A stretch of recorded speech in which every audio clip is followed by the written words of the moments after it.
I've never really wrapped my beef ribs, but I know a lot of people do. So in this video, we're going to smoke 2 separate racks of beef ribs. We're going to wrap one part way through the cook, and then we'll leave the other one unwrapped for the whole cook to see how they go. All right, so the first thing we're going to do is set our smoker up. We'll be using our drum smoker for this cook. So we're going to open our fire access door and fill our charcoal basket up with briquettes. Then I'll bury a fire lighter in there, light it up, push our charcoal basket back in and open up our vents. All right, so here we have our 2 racks of beef ribs. I've picked these up from my local Drake supermarket. So if you're in South Australia or Queensland and you've got a Drake supermarket near you, definitely go check them out. And if you've seen my beef rib videos before, you know I don't trim them unless there's lots of excess fat on them. I've even done a video on 2 different racks, one we've trimmed and one where we haven't trimmed it. I'll put that down in the video description if you wanted to check that one out. But for now, these ones look like they need no trimming at all. So what we're going to do is give them a light coat in yellow mustard so the rub sticks to the meat, and then we'll top them off with our beef bounce. Now, when it comes to things like brisket and beef ribs, my favorite barbecue rub is our beef bounce, which we're using right now. It's got your classic salt, pepper, garlic. There's some mushroom powder in there for a good umami kick. There's a hint of coffee in there, plus a few other secret ingredients. But I find this rub especially good for things like beef ribs and brisket because it's going to give you an awesome bark as well. All right, now our beef ribs can sit until our smoker's ready. All right, and now our fire lighter's burnt out and our briquettes are burning nice. We're going to shut our fire access door and bring our barbecue up to just below where we want to be for this cook, which is going to be 275 Fahrenheit or 135 Celsius. All right, and now our temperature's up to where it needs to be. I'll open our fire access door, bring our charcoal basket out, get 2 chunks of smoking wood on, then we'll shut that all up and get our beef ribs on. And now our beef ribs are on, all I'm going to do is just simply let them go for a few hours until that rub has set on the meat and they've got a really nice color. All right, so we're about 4 hours into this cook now, and these beef ribs are looking absolutely fantastic. Now this rack here is slightly thicker, so I reckon we will wrap that one. So we'll get that onto 2 layers of good quality foil and wrap it up nice and tight. And now we'll get it back in the smoker.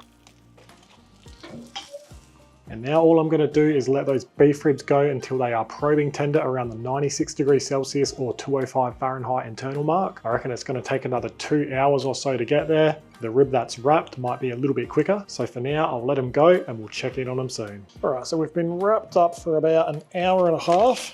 I just want to check on these ribs that are wrapped.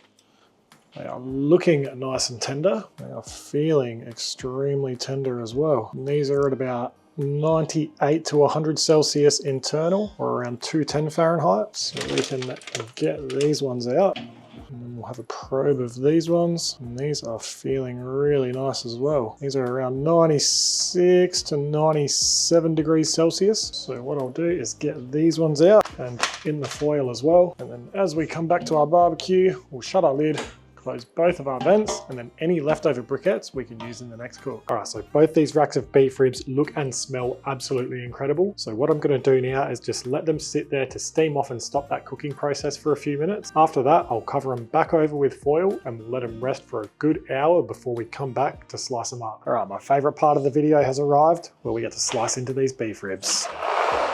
So this is our rack that was wrapped, and our rack that was left unwrapped. Let's go the unwrapped rack first.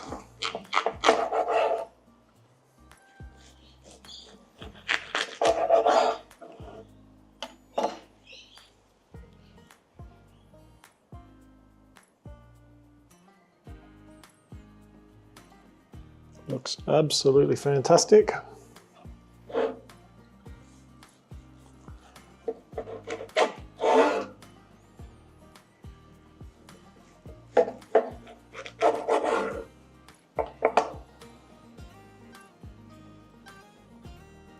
And the wrapped rack looks absolutely incredible as well.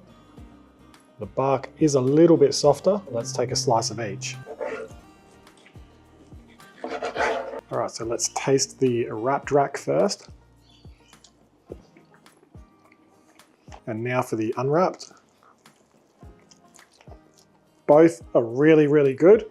The bark is a little bit crunchier on those beef ribs that were unwrapped, which is personally what I prefer. But don't get me wrong, the bark was still really nice on the beef ribs that we did wrap. But like I said, I just personally prefer that crispier, crunchier bark. In terms of taste and texture, they are very much the same. Obviously, the ones that were wrapped went over by a couple more degrees, so they are a little bit more tender, maybe even a little bit overcooked, but both really, really tasty. I'd be happy to be served either of those if I was to be paying for them at a food truck or in a restaurant. Wrapping them in foil will speed up your cooking process, but if I had to choose just one, it would be the unwrapped rack of beef ribs. Well, there you have it. I hope you enjoyed this video. If you've got any questions, don't hesitate to ask them in the comments below. And if you did enjoy this video, feel free to give it a thumbs up and subscribe to our channel so you don't miss our next videos. But for now, that's the end, so I'll see you in the next one.